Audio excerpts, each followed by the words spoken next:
aux entrevues des éditions Loélie.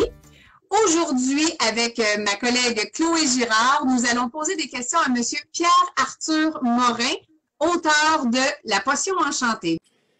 La Potion enchantée est remplie d'images. Ça s'adresse aux petits de 4 ans à 8 ans.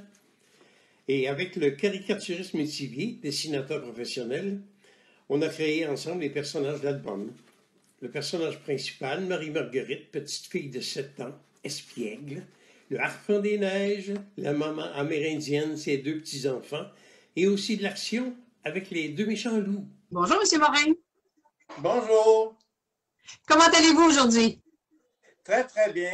En pleine forme. Bon, excellent. Donc là, ce qu'on aimerait aujourd'hui, on aimerait que vous nous parliez de votre livre, La Potion enchantée. Donc, de quoi parle votre livre? D'abord, je vais vous dire que ce livre-là est arrivé à un certain moment où est-ce que je pensais absolument pas d'écrire. Alors moi, dans la vingtaine, j'avais déjà écrit un peu, mais depuis tout ce temps-là, moi, mon expérience était surtout versée vers les téléromans avec qui je faisais affaire, avec les auteurs. Et là, j'adaptais pour la télévision et avec les comédiens que je dirigeais, tout ça. Donc, des histoires, c'était donc aussi, j'ai passé ma vie dans le fictif. J'ai été à très bas âge aussi, c'est-à-dire donc par mes parents, à entendre des légendes, des contes. À ce moment-là, si on remonte aux années 30, 40, la télévision n'existait pas. Il y a plusieurs choses, c'est-à-dire de divertissement. Et la seule chose qu'on avait, possiblement, c'est un petit peu de radio, mais on avait également les anciens qui racontaient. Et moi, j'adorais ça d'écouter les vieux, comme il est écrit dans mon livre, c'est-à-dire, donc, j'écoutais les vieux raconter les contes et légendes, puis je me disais, un jour, quand je vais être vieux, je vais faire ça. Je vais raconter, moi aussi, mes histoires. Mais votre histoire, M. Morin, La Potion enchantée, elle parle de quoi au juste? C'est-à-dire, cette histoire-là, elle parle, c'est-à-dire, donc, des anciens. C'est donc au premier temps de la colonie du Québec. On retrouve une petite fille qui s'appelle Marie-Marguerite. En passant, j'ai pris l'exemple, c'est-à-dire de ma mère, qui, justement, c'est-à-dire donc avec, au point de vue caractère, au point de vue personnalité comme telle, j'ai essayé de cerner un peu beaucoup cette personne-là. Alors là, la petite fille, donc, a un peu la tête dure, n'écoute pas nécessairement toujours les gens. Alors, ce qui nous amène à créer des aventures. Alors là, de cette histoire-là que j'ai inventée avec elle, c'est effectivement ce qui s'est produit, c'est qu'elle écoutait pas les gens qui étaient autour, et s'était aventurée dans le bois. Et avec ça, donc, j'ai réuni des éléments du temps, qui étaient les Amérindiens, puis aussi des animaux qui étaient tout autour. Puis là, avec la complicité, justement, et qui l'a aidé beaucoup, il y a le harpon des neiges, qui l'aide énormément à se sortir du pétrin. Et le punch final, je ne le dis pas. Mais c'est excellent, c'est très bien. Mais c'est quelque chose qu'on aime beaucoup, c'est quelque chose qu'on mange, et c'est quelque chose qui existe depuis fort longtemps. Et c'est ça mon punch. À l'effet, c'est-à-dire que ça a été trouvé non pas par nous, mais c'était les Amérindiens qui ont trouvé ça pour nous. Qu'est-ce qui vous a inspiré, qui vous a mené vers cette histoire-là qui a ressorti là, de La Potion enchantée?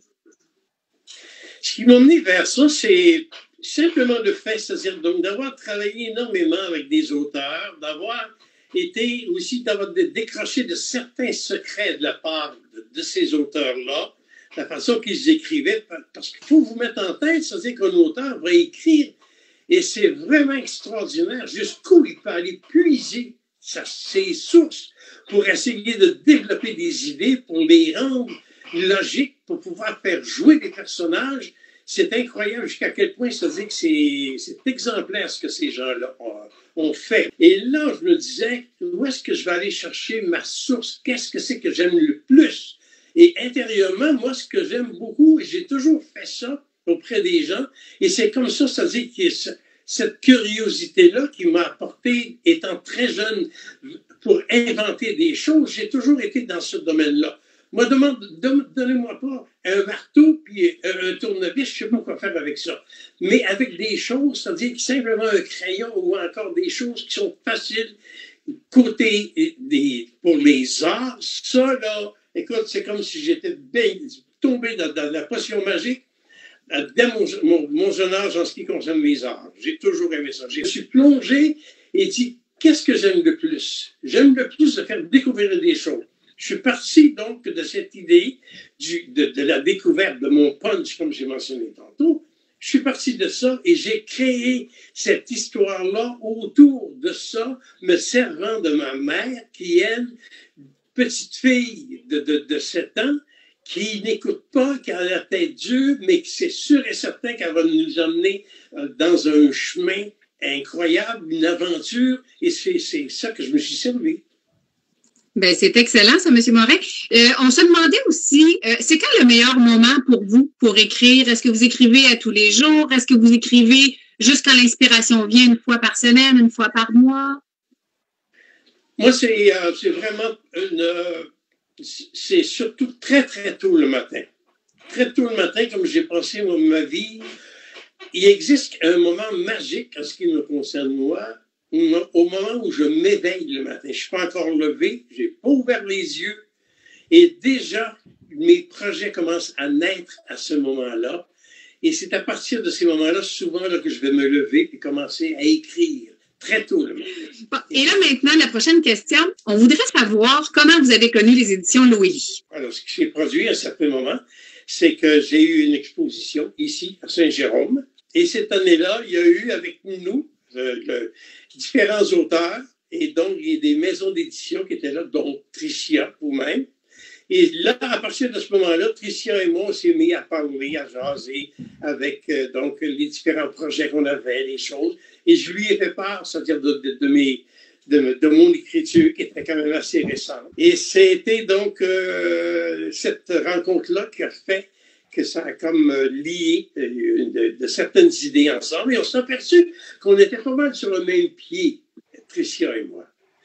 La potion enchantée, on va peut-être mieux le voir ici. Donc, la potion enchantée, à lire, à découvrir et revenez nous voir pour les prochaines entrevues des auteurs des éditions. Oui, mais je vous remercie également de m'avoir donné l'occasion, c'est-à-dire de vous raconter ça ce matin. Ça m'a fait bien plaisir.